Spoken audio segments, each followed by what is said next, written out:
سورہ حجرات، میں مختصر اس میں دو چند باتیں عرض کروں کیونکہ احکام بہت سارے ہیں سورہ حجرات میں، بس دو آیتیں اگر آپ سن لیں۔ اللہ فرماتا ہے اے ایمان والو اللہ اور اس کے رسول کے آگے مت بڑھو۔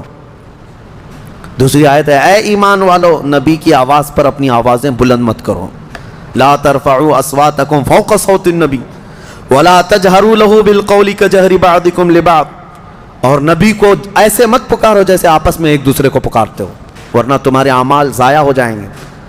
ایک صحابی حضرت قیس تھے جن کا سنائی کم دیتا تھا ان کو، اور وہ اونچا بولتے تھے، جس کے کان کم سنائی دیتے ہیں وہ زور سے بولتے ہیں۔ حضور کی مجلس میں وہ بیٹھتے، حضور سے بلند آواز سے پوچھتے تھے یا رسول اللہ کیا کہا آپ نے؟ اللہ کو یہ ادا بھی پسند نہیں آئی۔ رب تعالیٰ نے آیت نازل فرمائی کہ نبی کی بارگاہ میں بلند آواز سے بات نہ کرو۔ آج بھی یہ آیت میرے آقا کی جالیوں پر لکھی ہوئی ہے، آج بھی ہے، آج بھی ہے۔ لوگوں وہاں سے گزرنے کے وقت آج بھی وہی احکام ہیں۔ نفس گم کردہ می آیت جنید و بایزیدی جا، کہا گیا ادب گاہست زیر آسمان از عرش نازک تر، آسمان کے نیچے ایک ایسی جگہ ہے جو عرش سے بھی نازک ہے، یہاں جنید بغدادی اور بایزید بسطامی جیسے اولیاء آتے ہیں، اپنی سانسیں روک لیتے ہیں بارگاہ مصطفیٰ میں کہ نکلنے والی سانسوں سے کہیں روضہ رسول کی بے حرمتی نہ ہو جائے۔ پکارنا چلانا تو الگ بات ہے۔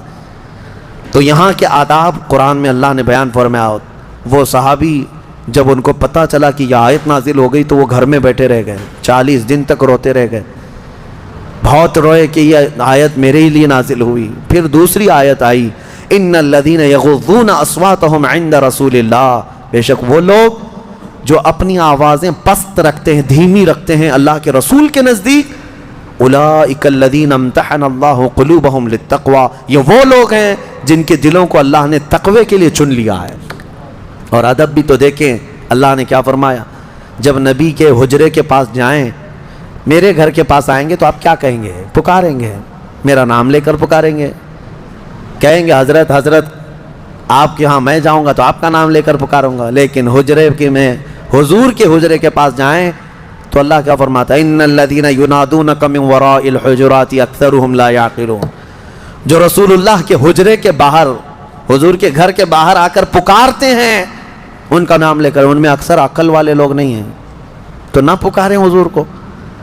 بلکہ ادب اللہ نے خود فرمایا وَلَوْ أَنَّهُمْ صَبَرُوا حَتَّى تَخْرُجَ إِلَيْهِ، جانا ہو اگر رسول پاک کے پاس تو طریقہ اللہ بیان فرما رہا ہے، پکارو مت، جا کر تھوڑی دیر صبر کے ساتھ دروازے پر کھڑے رہو، میرا محبوب خود باہر آئے گا، حضور خود تشریف لائیں گے، یہ تمہارے لیے زیادہ بہتر ہوگا۔ بارگاہ رسول کا ادب میرے عزیزو، نعوذ باللہ من ذالک آج کچھ ایسے لوگ نکل پڑے جو حضور کو بالکل ہلکے انداز میں بات کر رہے ہیں، ہلکے انداز میں۔ کئی ایسے سوشل میڈیا کے جو دانشور کہلاتے ہیں، اب اسکالر بنے ہوئے ہیں اسلام کے، ان لوگوں نے نبی پاک کا بھی صحابہ کا بھی ایسے انداز میں نام لینا شروع کیا، نعوذ باللہ، جو عام لوگ بھی اپنا نام اس طرح نہیں لیتے، عام لوگ بھی ایک دوسرے کا نام نہیں لیتے۔ حضور پاک صلی اللہ علیہ وسلم کے متعلق اس طرح کہنا کہ وہ آج کے زمانے کا چھوکرا ہم کو سمجھائے گا۔ منافقین نے اگرچہ یہ بات کہی تھی لیکن تم کس انداز سے کہو گے اس کو؟ منافقین اگر یہ کہتے تھے تو لوگ آج اس کو اس انداز میں بات کر رہے ہیں۔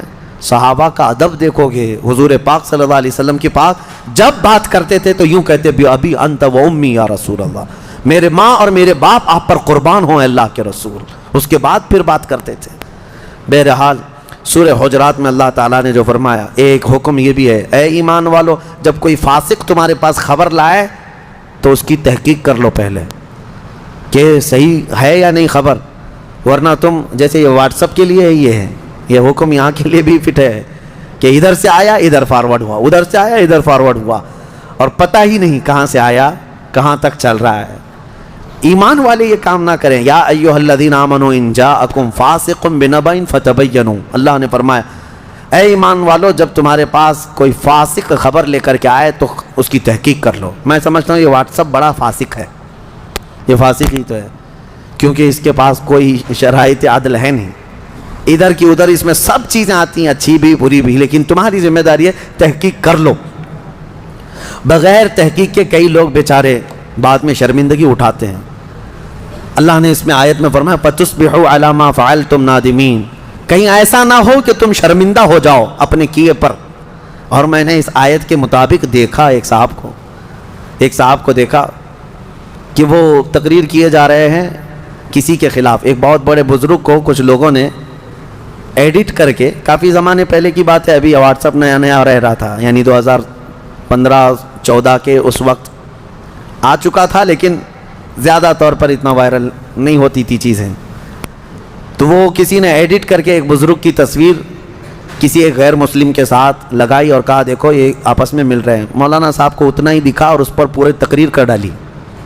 کہا اتنے بڑے بڑے بزرگ بہک گئے ہمارے، بھٹک گئے ہمارے، اب کیا ہوگا؟ دوسرے دن نوجوانوں نے آ کر کے کہا کہ حضرت یہ ریئل تصویر ہے ہی نہیں، یہ تو کسی نے ایڈٹ کر کے بھیجا ہے۔ کہا اچھا ایسا ہے؟ دوسرے جمعہ پھر توبہ کرنا پڑا، پورے توبہ پہ تقریر کرنی پڑی۔ تو ہم نے دیکھا شرمندگی ہوئی۔ یہ ہوتا ہے کہ ہمارے کیے پر بعد میں شرمندگی ہوگی۔ فاسق جب کوئی خبر لائے تو تحقیق کرو اس کی۔ اور اللہ تعالیٰ نے فرمایا وَلَا تَنَابَزُوا بِالْأَلْقَابِ، لوگوں کو برے ناموں سے مت پکارو، برے ناموں سے مت پکارو۔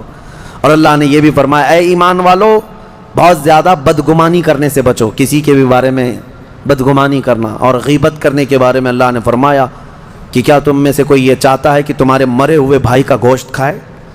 جو مسلمان کسی مسلمان کی غیبت کرتا ہے وہ اپنے مردہ بھائی کا گوشت کھاتا ہے۔ اللہ کریم ہم سب کو ان تمام سیئ افعال سے محفوظ فرمائے، ہمیں عشق رسول کی دولت عطا فرمائے۔